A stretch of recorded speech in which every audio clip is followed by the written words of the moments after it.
हर किसी भी वक्त डोनाल्ड ट्रंप बहुत बड़ा फैसला ले सकते हैं। किसी भी वक्त वेनेजुएला में टॉम हॉक मिसाइल फायर की जा सकती है। ये भी एक बड़ा अपडेट कि किसी भी वक्त वेनेजुएला के जो राष्ट्रपति हैं निकोलस मादुरो, उन्हें सत्ता से हटाया जा सकता है।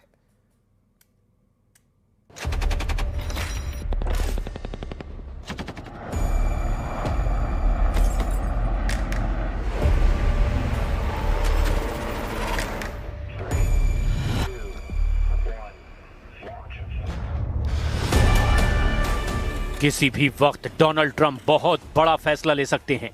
किसी भी वक्त वेनेजुएला में टॉम हॉक मिसाइल फायर की जा सकती है। किसी भी वक्त वेनेजुएला के राष्ट्रपति निकोलस मादुरो को सत्ता से हटाने वाला युद्ध शुरू हो सकता है। अमेरिका के जंगी जहाज टॉम हॉक मिसाइल फायर करने के लिए बेकरार हैं और इस वक्त कैरेबियन सागर में युद्ध का फैसला डोनाल्ड ट्रंप के सीक्रेट ऑर्डर का इंतजार कर रहा है। क्या होने वाला है वेनेजुएला में? क्या डोनाल्ड ट्रंप और वेनेजुएला के राष्ट्रपति निकोलस मादुरो की दुश्मनी दुनिया को एक और बड़े युद्ध में झोंक देगी?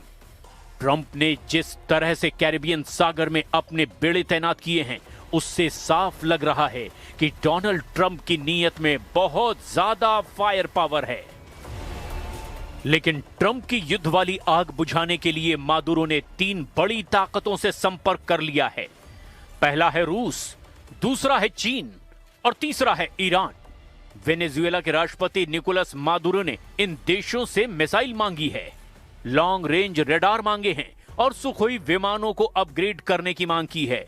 वो ड्रोन भी मांग रहे हैं। वो किसी भी कीमत पर डोनाल्ड ट्रंप के गुस्से पर पानी फेरना चाहते हैं। ये रिपोर्ट अमेरिकी मीडिया में छपी है और इस रिपोर्ट में अमेरिकी सरकार के सीक्रेट डॉक्यूमेंट का हवाला दिया जा रहा है। 2013 से वेनेजुएला की कमान संभाल रहे निकोलस मादुरो ने रूस के राष्ट्रपति व्लादिमीर पुतिन को चिट्ठी लिखी है। उन्होंने रूस से मिसाइल मांगी है। मादुरो ने चीन के राष्ट्रपति शी जिनपिंग को भी खत लिखा है। चीन से वो नए रडार चाहते हैं। मादुरो ईरान के भी संपर्क में हैं और वहां से वो ऐसे ड्रोन की डिमांड कर रहे हैं जो 1000 किलोमीटर की रेंज तक वार कर सके। हालांकि ट्रंप ने कहा है कि वेनेजुएला में हमला करने का उनका कोई इरादा नहीं है। When they treat me with that kind of respect, they're treating our country with that kind of respect, which is much more important. And our country is respected again. Do you have any questions? There are reports that you are considering strikes within Venezuela. Is that true? No. That you made a decision on that? No, it's not true. लेकिन Trump की तरफ से आ रही धमकियों को Venezuela बहुत गंभीरता से ले रहा है और इसकी एक बड़ी वजह है कैरेबियन सागर में अमेरिका के जंगी जहाज। ट्रंप ने अपना USS Gerald Ford carrier Venezuela भेज दिया है। यह दुनिया का सबसे बड़ा एयरक्राफ्ट कैरियर है। 5000 नौसैनिक, साथ में F-35 स्टेल्थ फाइटर और पूरे बेड़े की हिफाजत कर रही परमाणु पनडुब्बी। ट्रंप ने वेनेजुएला के सामने घुटने टेकने के अलावा कोई विकल्प नहीं छोड़ा है। Si aparecía explotando por allá una nave gringa en aguas limítrofes o en aguas de Trinidad y Tobago, ¿a quién le iban a echar la culpa? ¿Y para qué le iban a echar la culpa a Venezuela? Para justificar una escalada y un enfrentamiento entre pueblos hermanos. America दावा कर रहा है कि Caribbean सागर में force बढ़ाने का मकसद drugs तस्करों का नेटवर्क खत्म करना है। लेकिन कोई नासमझ ही इस बात को मानेगा कि डोनाल्ड ट्रंप एक कैरियर बैटल ग्रुप के जरिए ड्रग तस्करी को काबू करना चाहते हैं। डोनाल्ड ट्रंप की निगाहें अमेरिका से 2000 किलोमीटर दूर वेनेजुएला पर है। अमेरिका ने वेनेजुएला से युद्ध की तैयारी पूरी कर ली है। अमेरिका के सबसे खतरनाक फाइटर जेट तैयार हैं। अटैक हेलीकॉप्टर उड़ान भर रहे हैं।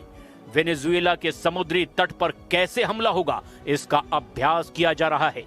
डोनाल्ड ट्रंप ने वेनेजुएला को घुटनों पर लाने के लिए पूरी ताकत झोंक दी है। क्या ये इतना आसान होगा? वेनेजुएला के पश्चिम में पड़ोसी देश कोलंबिया ने भी कहा कि ट्रंप का इरादा साफ साफ वेनेजुएला पर चढ़ाई करने का है।